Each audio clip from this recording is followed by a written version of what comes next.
यदा मृधे कौरवसृजयानाम्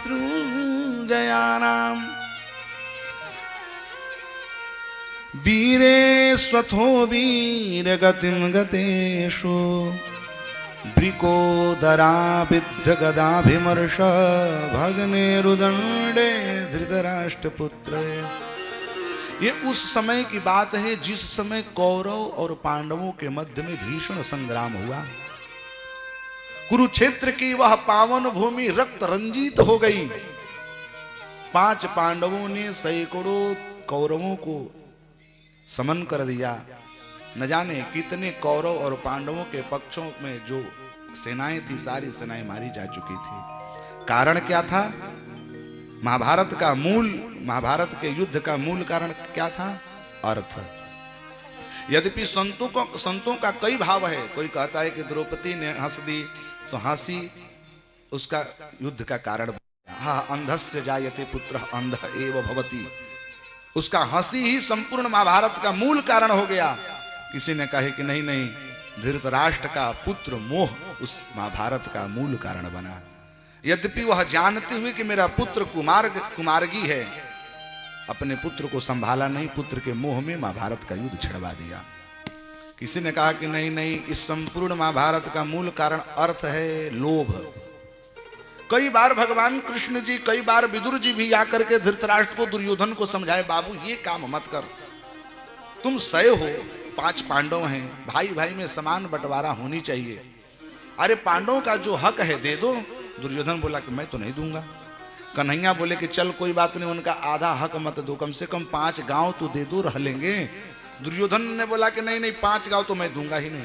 बोले 5 प्रकोष्ठ दे दो, 5 घर दे दो, उसमें रह लेंगे पांडव लोग।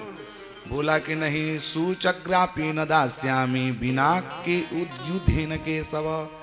हे कन्हैया, मैं बिना युद्ध के, मैं इनके एक सुई के नुक के बराबर भूमि नहीं दूंगा।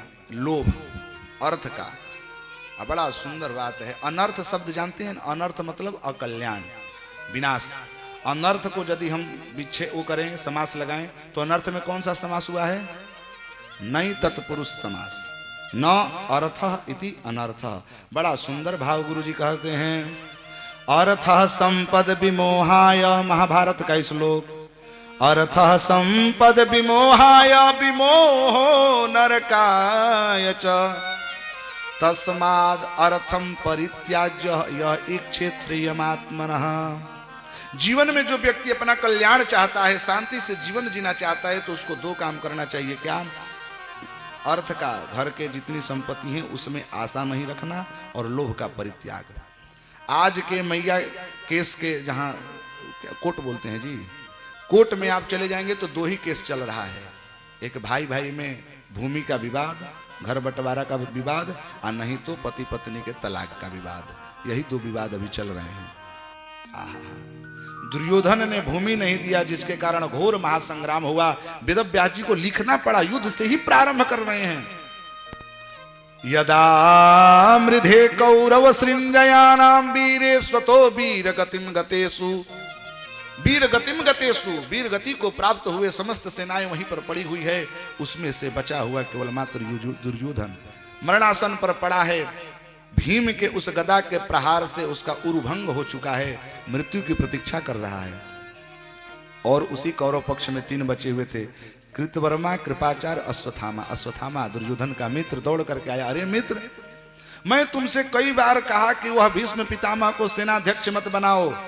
वो यद्यपि हम लोगों के साथ युद्ध तो कर रहे थे हमारे पक्ष से, लेकिन उनका मन, उनका हृदय पांडवों की ओर से था। देखो आज हम लोगों की स्थिति क्या है। दुर्योधन ने बोला कि जो हुआ सो हुआ, अब बता क्या करना चाहिए। अश्वत्थामा ने कहा कि मैं तुम्हारा मित्र हूं, और मित्र मित्र की उन्नति सोचता है कि मेरा मित्र किस प्रकार से उन्नति को प्राप्त हो।